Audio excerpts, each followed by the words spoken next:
Följ med mig under en dag på Sunnan. 29 meter lång, 93 bruttoton, 2 Scania dieslar, totalt över 2000 hästkrafter. Sunnan går i passagerartrafik i Stockholms skärgård och idag ska jag få följa matros Evelina och skeppare Fredrik i deras arbete.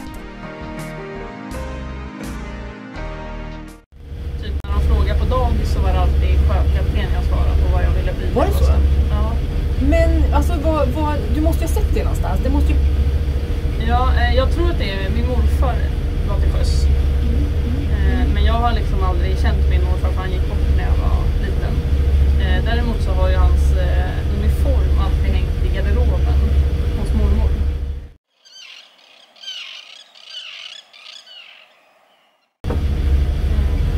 Och sen var det väl egentligen när jag skulle börja gymnasiet som det skulle vara kul att hitta något som inte bara var plugg liksom. Och jag har ju alltid haft ett liksom båtintresse och havsintresse. Så det första jag kollar det är att maskinrumsfläkten står i rätt läge. Okej, och den är där bak någonstans. Den är där bak, precis. Ja. Sen kollar jag hydraultanken till styrningen. Där sitter den i hörnet.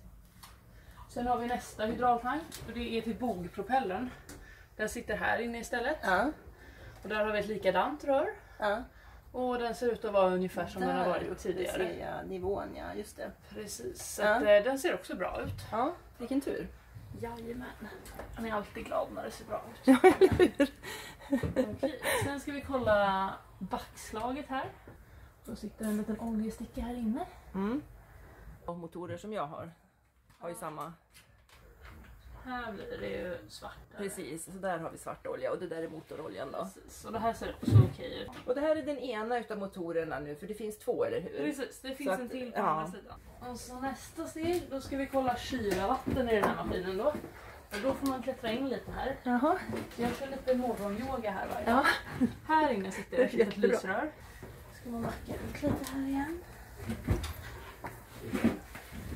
Alltså det är ju stort, men det är ju ändå inte så att man liksom går helt obehindrat runt omkring. Och allt sitter liksom inte riktigt lätt tillgängligt. Nej. Sen har vi då våran hjälpkärra som producerar el här. Ja. Och den ska vi ta, det blir nästa steg att kolla. Och då börjar jag också med att kolla kylarvätskan. Sen sitter ju oljestickan på baksidan. Till hjälpkärran först så får man öppna en liten lucka här bak. Ja. Man drar upp en liten sticka. Och den här maskinen sitter ju då oljestickan bakom här. Ja.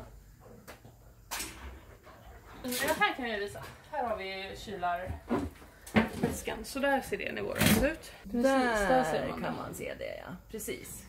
Och så finns det en brandsläckare där och så finns det lite mer glykol och här är lite spillolja efter vad jag kan förstå. Precis, vi har liksom en extra dunk av alla sorter olja vi behöver här nere så att man fort kan fylla om det behövs. Ja, det är väl förnuftigt. Sådär. Sen ska jag göra en liten extra grej idag för jag såg igår att det var lite skitigt här. Så jag ska ta och rensa ett av de här sjövattenfiltrerna tänkte jag. Okej. Det är sånt vi har på rutin att göra en gång i veckan. Och vi brukar göra det i början av en vecka. Och nu stängde du av genomföringen helt Precis, enkelt. jag stängde bottenventilen här som det heter, så att då kan det inte komma in mer vatten. Nej. Annars så blir det En liten fontän här. Det kommer ändå komma lite vatten men inte så mycket. Sen är det egentligen en till sak man kollar under uppstartsronden. Som man liksom, eller jag brukar se det lite i förbiseende. Och det är ju hur mycket vatten det är nere i kölen på båten. Precis, just man vill ju veta att det inte stiger för mycket. Sinnet, ja. Precis. Och det, nu ser man ju att det forsar ner mer vatten. Men det är ju för att jag precis öppnade den här. Ja. Men det där är godkänt med vatten i.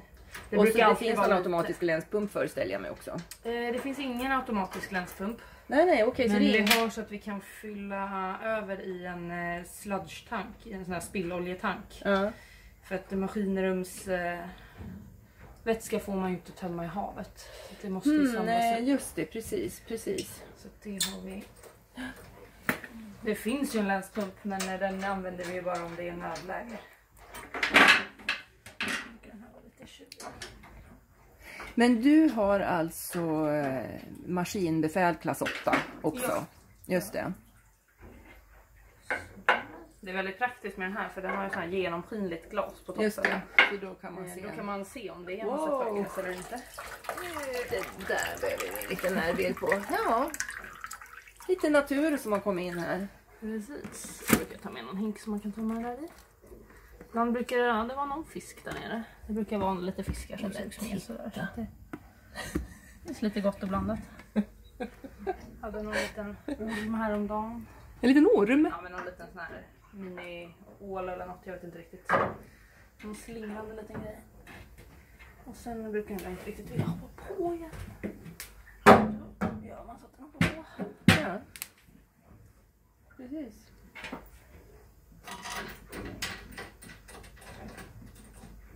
Och en av de andra båtarna på bolaget, då har de såna här lock även på de större sjövattenfiltrerna till huvudmaskinerna. Ja. Och då kom de ner en dag och hade fått lite igensatt filter. För maskinerna känner ju av om det blir dålig cirkulation på vattnet och då larmar de. Och då var det någon form av orm som låg och slingrade i, liksom en stor rackare. Som låg och som levde, hade sugits in, som levde där inne och låg och... Ja. Spännande. Ja, jag är väldigt glad att jag slapp öppna det filtret. Sådär. Och sen är det viktigast att komma ihåg att öppna den här. Ja, nej men precis. Igen, för det är ju lätt hänt att man glömmer det. Sådär. Ja, Då är den ren och fin. och då är det färdigt för avgång. Precis. Eller för uppstart snarare till att börja med. Så nu är det klart för att starta, så om 5 minuter ungefär så kommer jag gå ner och starta upp dem. Det är du som går ner och startar motorerna här? Precis, på morgonen så startar vi här nerifrån för då ser man lätt om det är något som är fel eller ser konstigt ut. Men dagtid efter att vi har stängt av, då är det skepparen som startar från bryggan.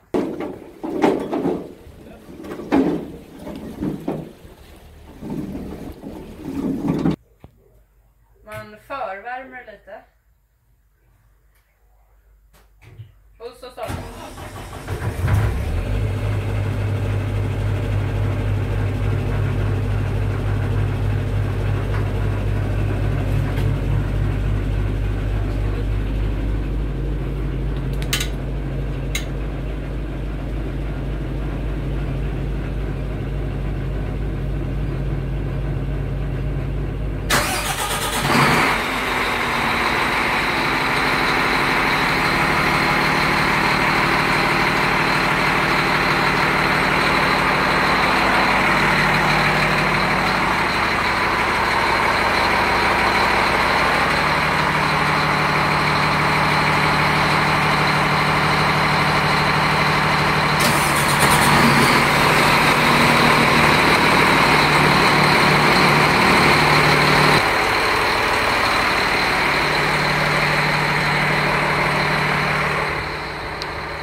Sen går du upp och skiftar över? Sen går jag upp och skiftar över från landström till generatorström.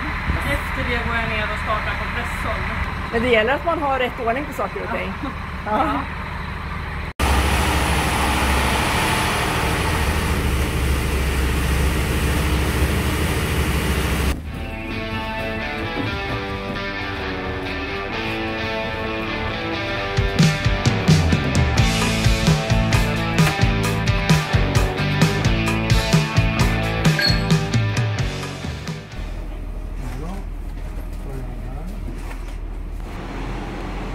Här var det inga avstigande alltså, men det var någon påstigande. Ja, precis. Så att... Det ser ut att vara folk och det är semaforer på bryggan. Ja, just det, precis.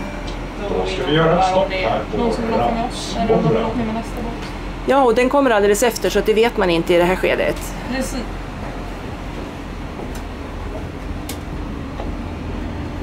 Matrosglasögonen. Det är himla ljus när man står på fördäck och får solen i ögonen. Här.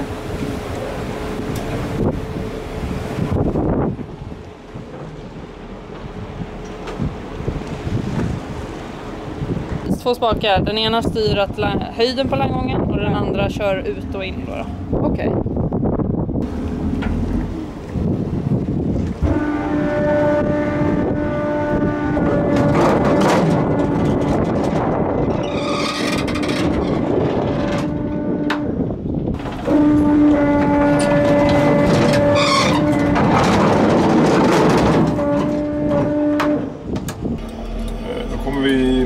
Finnhamn här och nu styr jag manuellt med joysticken.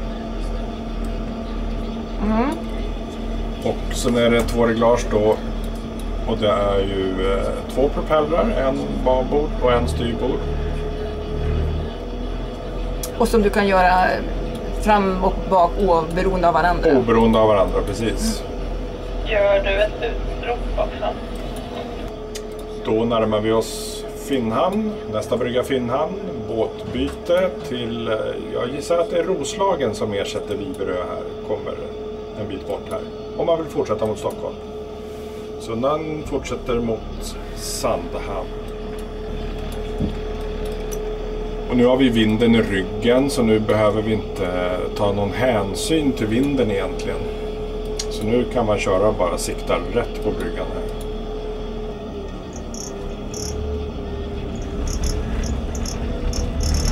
Så, och nu bromsar du. Ja, nu hamnar jag lite till vänster så då kan jag slå lite fram då på babord för att häva det.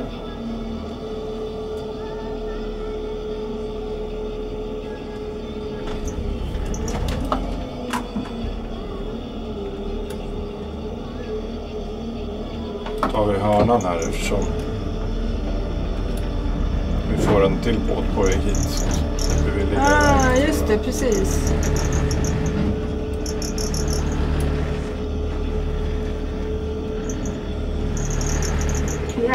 Och nu kan jag ju lägga autopilot i det här läget och då behöver jag inte ligga och styra.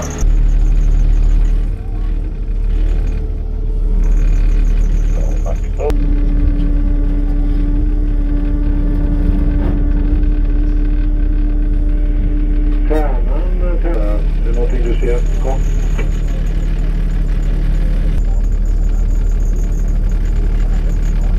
Ja, vi ska se här vad det var för båt. Ja, det här var en mörk mahogny salongsbåt. Äldre modell.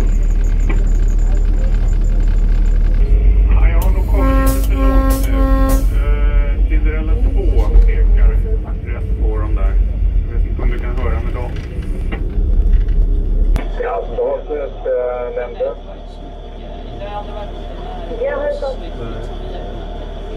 Hejsan. Det är mässar. Det var någon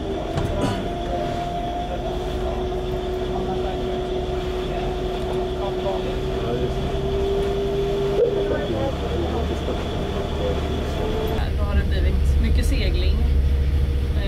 Och då pratar vi segling på stora segelfartyg och inte små segelbåtar, mycket privatbåtar. segelfartyg Ja, just har det det. blivit. Men när man börjar på segelfartyg så börjar man ju alltid som volontär. Kan man säga. Man är där och det krävs egentligen inte att man kan något, men man får inget betalt eller så. Då var man väl tvungen att hitta något betalt jobb vid sidan. Och båtar var ju kul och då tänkte jag att det här med skärgårdsbåtar var en bra grej. Det var ett ganska lätt jobb att få om man har lite båtkunskaper sen innan och är van med lite större båtar. Och men det är helt okej betalt och ja, men schyssta arbetsvillkor.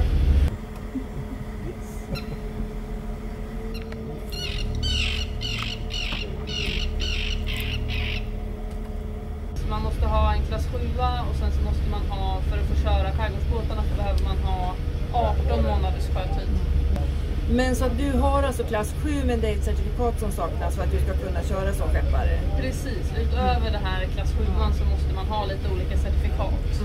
Men så att nu jobbar du som matros, Precis. vilket innebär att du egentligen gör allting. Ja, Ja, men du vill gärna också jobba som skeppare, alltså kunna ta ansvaret för hela båten. Vad är det som gör att du känner lust till att inte bara vara matros utan att vara den som är skeppare? Eller bara matros kan man inte säga, det är viktigt. Men ja, du förstår vad jag menar. Ja, jag förstår vad du menar. Nej, men jag vet inte riktigt. Det är väl mycket, eller för mig är det mycket att jag tycker det är väldigt kul att köra. Och vill bli bättre på det. Och när man jobbar på den här båten får man väldigt mycket tid att köra ofta. För att det har ett ganska lugnt schema. Och ja, jag jobbar med väldigt bra skeppare som låter mig köra mycket. Det är det inte alla som gör heller. Alla vågar inte riktigt släppa. Så att här får jag köra ganska mycket. Så här är egentligen matrosjobbet ganska optimalt. För att jag får ju köra och jag får röra på mig och göra andra grejer liksom.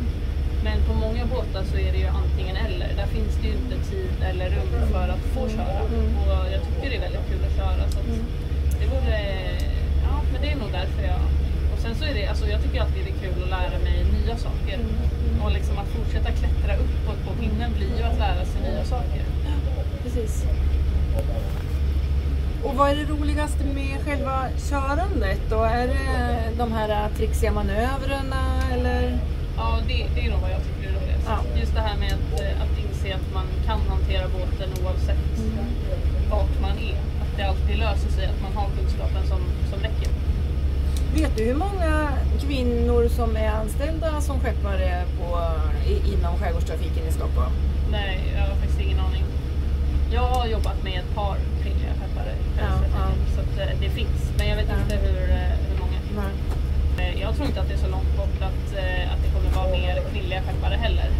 Men alltså, som den här typen av jobb kräver ju att man arbetar sig upp. Så innan man börjar köra så är det ju brukligt att man jobbar på däck ett tag. Och just nu har vi ganska många unga tjejer som jobbar på däck. Så jag tror inte att det är så långt bort. Levererar jag lite nyckel här eller? Ja, perfekt. Det blir super. Men om man tänker sig att någon hör det här då som skulle tycka att det här var ett jätteroligt jobb. Vad är vägen? Framförallt att söka. Det är egentligen det enda man behöver för att börja jobba på de här båtarna är läkarintyg och en basic safety, en sån här säkerhetskurs. Nu ska du lägga till så då tar vi en paus här kanske. Det kan nog bli toppen.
Ja, nu har du satt igång autopiloten.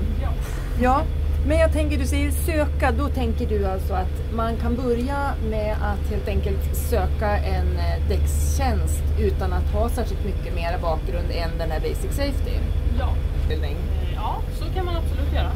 Vad man också kan göra är, alltså, om man vet att det är skeppare man vill bli, då kan man söka, framförallt till Marina läroverket, dit kan man ju söka utan att ha någon erfarenhet. För i den utbildningen, det är en 2-årig utbildning och där ingår en massa praktik, både däckspraktik och befälspraktik. Ja, kära passagerare, vi närmar oss här nu Sandhamn om cirka 5 minuter. Och nu är det dags för mig att kliva av. Tack så jättemycket Evelina och Fredrik för att ni tog er tid med mig idag. Hej då, vi ses snart igen. Norrut igen på Klarholmen. Vill man fortsätta sin resa till Stavsnäs så går det bra.